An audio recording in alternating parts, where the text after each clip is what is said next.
songer ça, de la chanson de Roland comme un des textes fondateurs de la culture française, donc les chansons de gestes, etc.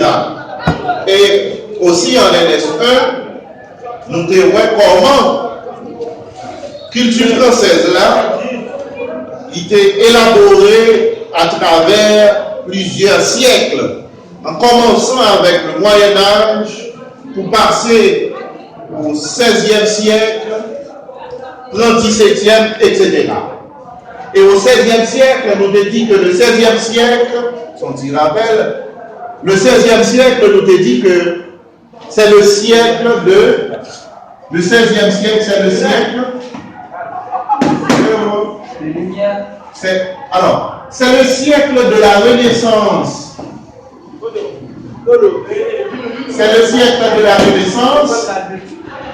Et on l'appelle aussi, entre parenthèses, c'est un siècle aussi des Lumières. Pourquoi? Parce que le XVIe siècle succède le Moyen-Âge. Le Moyen-Âge, qui est une période de plus de 10 siècles. Le Moyen-Âge, c'est plus de 10 siècles, ça veut dire que le Moyen-Âge, c'est 1000 ans, en quelque sorte. Jusqu'au 15e siècle, donc 1599, alors 1400 de préférence, jusqu'au 15e siècle. Maintenant, le Moyen-Âge, le problème c'est que au Moyen-Âge, il n'y avait pas vraiment de grandes choses en matière littéraire, en matière de lettres. Il n'y avait pas, puisque nous avons parlé de culture française, nous avons parlé de ce qui fait à travers les lettres, à travers la littérature en quelque sorte. Il n'y avait pas de grandes choses.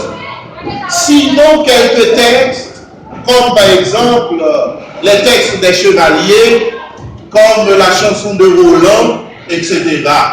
Donc c'est pour cette raison que l'on considère en matière de lettres, plus précisément en matière de littérature, que le Moyen-Âge, c'était une période totalement obscure.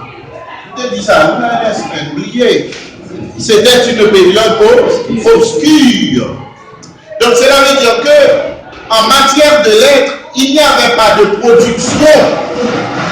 Il n'y avait pas beaucoup de production. Donc c'était une période qui était plongée dans l'obscurité en matière de lettres. Ça veut dire qu'il était plongé dans fait noir, parce que pas gagné en production. Maintenant, après le Moyen-Âge, eh bien c'est à partir de là qu'on va avoir le 16e siècle. C'est là qu'on va gagner le 16e siècle. Puisque le 16e siècle succède le Moyen-Âge, qui était considéré comme le siècle, comme une période obscure, donc dans le noir totalement, et bien c'est pour cette raison que l'on appelle le 16e siècle comme siècle de la Renaissance, c'est-à-dire c'est renaître. Donc c'est comme si là c'est mourir, l'être avait mouru net au Moyen-Âge. Maintenant, au 16e siècle, il va le renaître, il va le prendre l'essence encore, il va le réparer, apparaître. Donc c'est ça fait tout.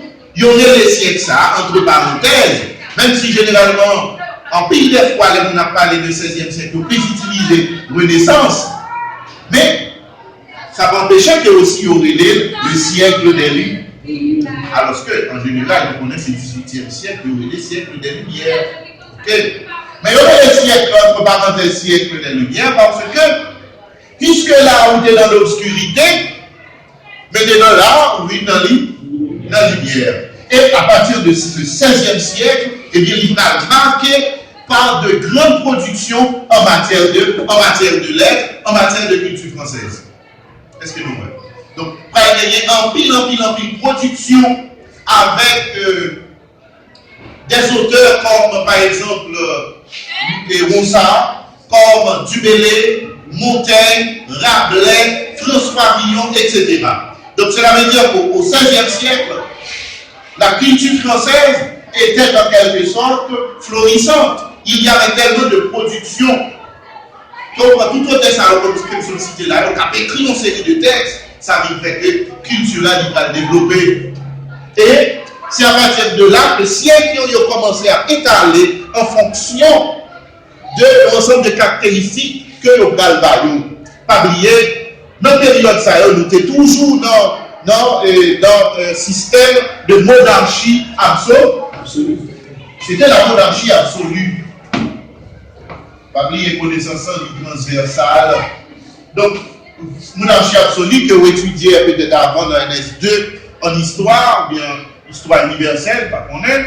Donc, c'était toujours la monarchie absolue. Donc, le 16e siècle, le siècle de la Renaissance, avec tout écrivain comme ce cité là, qui parlait de nous ensemble de textes, qui parlait de Ronsard, Dubélé, Montaigne, François Villon, etc. Maintenant, après le 16e siècle, c'est le tout, puisque le 16e siècle a pas fini, nous allons tomber dans le 17e siècle. On rappelle nous avant que nous soyons capables de tomber dans ça que nous devons faire. Donc nous allons tomber dans le 17e siècle. 17e siècle, normalement, qui c'est siècle que peut-être nous avons plus de bagages sur lui dans NS2, il y a quelques bagages que nous avons connaître. Eh bien, 17e siècle, comment relais? Qui nous a